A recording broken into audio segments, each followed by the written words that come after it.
My name is Julie Baker. I'm a Doctor of Nursing Practice student at Western Carolina University, and I'm here today to talk about complete streets policies. Here I am in my local community park, Jackson Park here in Henderson County, North Carolina, where we are standing on the only designated bike path, walk path in the entire park.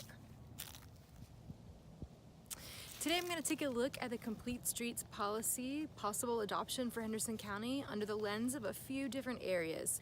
We're going to be taking a look at the problem, also the background of the issue.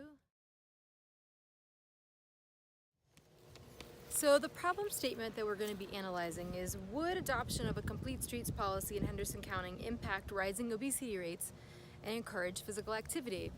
As I'm sure most of you realize, obesity is an incredibly rising epidemic in the World Health Organization estimates that trillions of dollars are spent annually on obesity throughout the world. Physical inactivity has been listed by the CDC as one of the most prevalent health concerns of our nation currently. So what makes this a problem? What makes this a healthcare issue? Vast infrastructures don't exist in local communities to support people that want to participate in active motion. So what is active motion? Active motion is the ability for you to be able to get to where you want to go on your bike or walking or skateboard or any other methods by using the roadways that exist.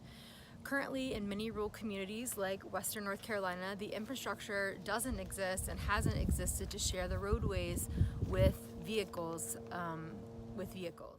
And now let's take a listen to Chip Johnson, mayor of Hernando, Mississippi, a rural community with a population of only 11,000 people. Well, in my little state, right now the obesity epidemic is costing us close to $1 billion a year. The Stennis Institute for Governmental Studies has projected that in 8 years that's going to be $3 billion. That will bankrupt the state of Mississippi. We have to do something about it. We have this crazy situation called hazard busing. What that means is these kids live close enough to school to walk, yet they can't because it's unsafe to get there. Sidewalks are not rocket science. So we need that process to be easier. There's some bad policy out there that makes all this money be directed towards roads. And we need to be thinking that when we build a road, it's not just for cars. People and bicyclists, there are other forms of transportation that aren't going to pollute our atmosphere, that are going to make people healthier. And we need policy that just encourages that. Don't ever let anyone tell you that people don't want to exercise or don't want to get outside, because they do. They just don't have the opportunity. And I think at the local level, that's what we're supposed to do, is create an atmosphere and an opportunity for good health. We put in a community center for our entire city, but we put it in the minority poor neighborhood. We put it in the community garden. We put it in the poorest neighborhood. These are things for the whole city, but you can put them in your poor neighborhoods where the people without transportation can get to them. People in town have all of a sudden, it seems like all of a sudden, it's taken 5 years, they started moving and they started getting outside more often. These are photos from right outside of my neighborhood in a designated school zone. Would you feel safe biking on these roads?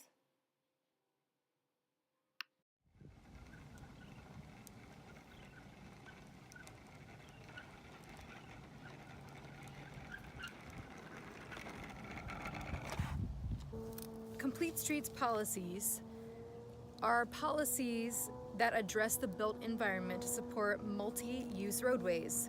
This policy has been adopted by the state of North Carolina to guide the development of transportation networks that encourage non-vehicular travel without compromising safety.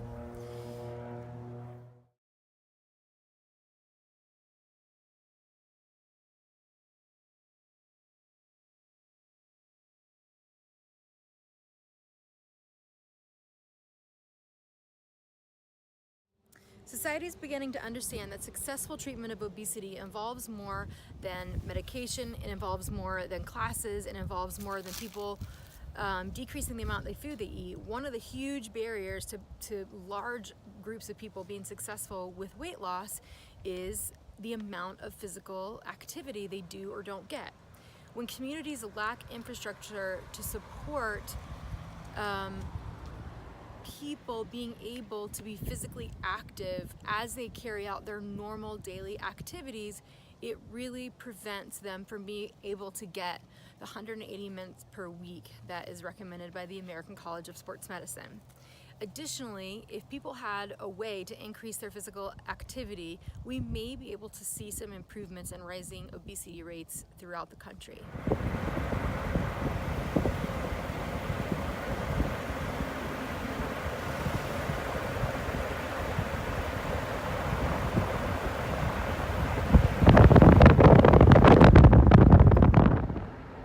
Could be possible to use old train tracks like rails to trails systems for around various communities. They take these old tracks, cover them with pavement, and use them as interconnected pathways, bikeways. So what are some of the options that Henderson County has? Well, one is they could completely adopt complete streets policies. Communities like Asheville, the Raleigh-Durham area, and in fact the entire state of North Carolina have adopted these policies. Again, adopting these policies would require a lot of collaboration through variable disciplines and would require funding, it would require planning, and it would really require all stakeholders involved to be on board with getting this type of policy passed and then implemented. Another thing that Henderson County could do is they don't have to necessarily adopt complete streets, but what they could do is they could utilize some of these techniques when they're thinking about expanding. Henderson County is experiencing an incredible amount of growth, and the infrastructure that's going to be required to attract people from other places is to have the kind of environment that people would like to live in. And across the country, people have shown in many different communities that they would appreciate and approve of measures that would improve walkability and bikeability for their daily activities of living. What's another option? Another option is that Henderson County doesn't do anything, that they continue with their standard requirements, and in many cases, as you've seen in the video, we don't have any kind of designated bike lanes, even on the same streets that schools exist. So one option is that they do nothing, but they implement these types of measures in school districts, school zones, or places that are primarily designed for children to play. So what are my recommendations of these policies?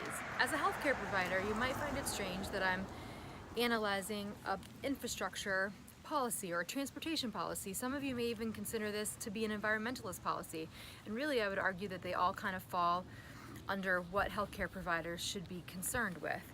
But I strongly support immediate adoption of complete streets policies to help our community meet recommended legislative policies to support physical activity and active transport, provide safe modes of alternate transportation for all citizens, and anticipate positive impacts on local obesity rates. As a healthcare professional serving my community as an advanced practice nurse, I cannot ignore the looming health and financial difficulties that will continue to rise with rising obesity rates. Allocating funds for complete streets policy adoption will set local government precedents of placing disease prevention at the forefront of community development for all citizens. So, you guys, the next time you have a chance to hear about complete streets or figure out what kind of policies impact, or look around your kids' schools and realize that there are no places for them to safely ride their bikes or walk or commute or anything, check out to see if your local cities or municipalities or local governments have adopted or implemented these types of policies. Again, the state of North Carolina adopted these policies in 2009, and slowly but surely other communities in our state are adopting these.